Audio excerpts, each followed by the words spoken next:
વિસનગરથી સમાચાર મળી રહ્યા છે કે દુષ્કર્મનો ભોગ બનનાર દીકરીની વહારે બ્રહ્મટ સમાજ આવ્યું છે। બ્રહ્મટ સમાજનો આક્રોશ જોવા મળી રહ્યો છે। વિસનગર પોલીસ સ્ટેશન ખાતે રજૂઆત માટે સમાજના આગેવાનો ઉમટ્યા। આક્રોશ વ્યક્ત કરી કડકમાં કડક સજા કરવાની માંગ પણ કરી છે। દરેક સમાજના લોકોનો સહકાર મળી રહ્યો હોવાની વિગતો પણ સામે આવી રહી છે અને આવું हैवानियत भरू आज कृत्य करनाराओ माटे कड़कमां कड़क सजानी मांग पण हवे उग्र बनती जई रही छे। आरोपीओना घरे बुलडोजर फेरववानी पण मांग करवामां आवी रही छे। आ घटनाने लईने विसनगરના नागरिकोमां भारे रोष जोवा मळी રહ્યો છે, જેને લઈને વિસનગર પોલીસ સ્ટેશને લોકોના ટોળે ટોળા ઉમટી પડ્યા અને આરોપીઓને કડકમાં કડક સજાની માંગ કરી રહ્યા છે લોકો હાલ। અને વધુમાં આવવું જોઈએ કે સામાજિક આગેવાનો આ અંગે શું કહી રહ્યા છે। વિસનગરમાં જે દુષ્કર્મનું જે થયું છે તેમાં અમારા બારોટ સમાજની દીકરી અને અમારા ચાંગોદ ગામની ભાણી થાય અને હું ચાંગોદ ગામ સરપંચ છું, એ નાતે અમે સૌ ચોપોતના બધી જ જ્ઞાતિના લોકોને અમે લઈને આવ્યા છીએ અને અત્યારે અમારે વિસનગરના ડીવાયએસપી ચૌહાણ સાહેબને આવેદનપત્ર આપવાનું છે અને આરોપીઓને કડકમાં કડક કાર્યવાહી થાય, બીજી વાર આવું કોઈ કૃત્ય થાય નહીં તેની ખાસ નોંધ લે અને એસપી સાહેબને નમ્ર વિનંતી છે કે પોલીસ ઉપર કંટ્રોલ કરો। આ બુટલેગરોના દીકરા છે, આ કાયમી ટેવાયેલા છે, આ ગુનેગાર જ છે અને એમને તમે જતા કરો છો ત્યારે બીજી વાર કૃત્ય થાય છે। હવે ત્રીજી વાર થશે તો આ બારોટ સમાજ ચલાવી નહીં લે। જય ભારત, જય માતાજી।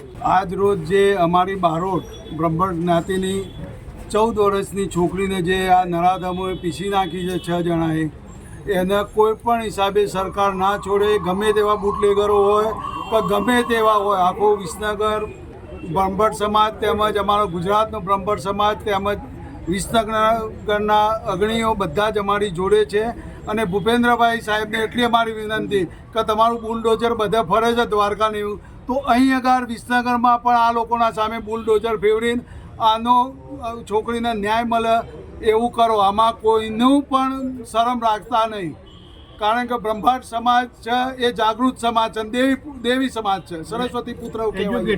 એટલે અમે જો પાછળ પડીશું તો પછી કોઈ પણ પક્ષવાળાને છોડીશું નહીં। એટલા માટે તમે કડકમાં કડક સજા કરો એવી અમારી તમને નમ્ર વિનંતી છે।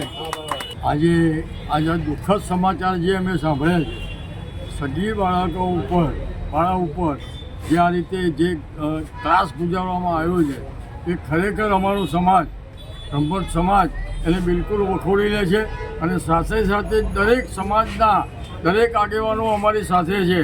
પટેલ સમાજ, ઠાકોર સમાજ, જૈન સમાજ, એ દરેક જણા આ વસ્તુને વખોડી રહ્યા છીએ અને અમે સરકારશ્રીને નમ્ર વિનંતી કરીએ છીએ કે આ વસ્તુ ફરી ભવિષ્યમાં ના ઉદ્ભવે એવું તમે પોલીસ સ્ટેશનની અંદર અને કાયદાકીય રીતે તમે એટલી બધી રીતે આગળ ચાલો એટલે ભવિષ્યમાં કોઈ આવું કરવાવાળું હોય, આવું કૃત્ય કરવાવાળું હોય તો એ અટકી જાય અને એને ડર લાગે એવી અમે સર્વને સરકારશ્રીને નમ્ર વિનંતી કરીએ। અમારા સમાજની 15 વર્ષની દીકરીના ઉપર 6 નરાધમોએ જે બળાત્કાર કર્યો એ બાબતમાં ખૂબ દુઃખ થયું છે। આખો ગુજરાતમાંથી અમારું બ્રહ્મટ સમાજ બહાર આવશે અને બહુ મોટું આની પ્રોબ્લેમ ઊભો કરશે। એટલે સરકારશ્રીને એક ખાલી જાગૃતતા માટે અમે જણાવીએ છીએ કે તમે આ નરાધમોને કડકમાં કડક પગલાં લેવા અને ફરીવાર કોઈ આવું ન થાય, કોઈ બી બેન દીકરીઓને, કોઈ બી સમાજની। એના માટે અમે વિનંતી સરકારશ્રીને બી કરીએ છીએ અને ભૂપેન્દ્રભાઈ પટેલને બી અમે કરીએ છીએ।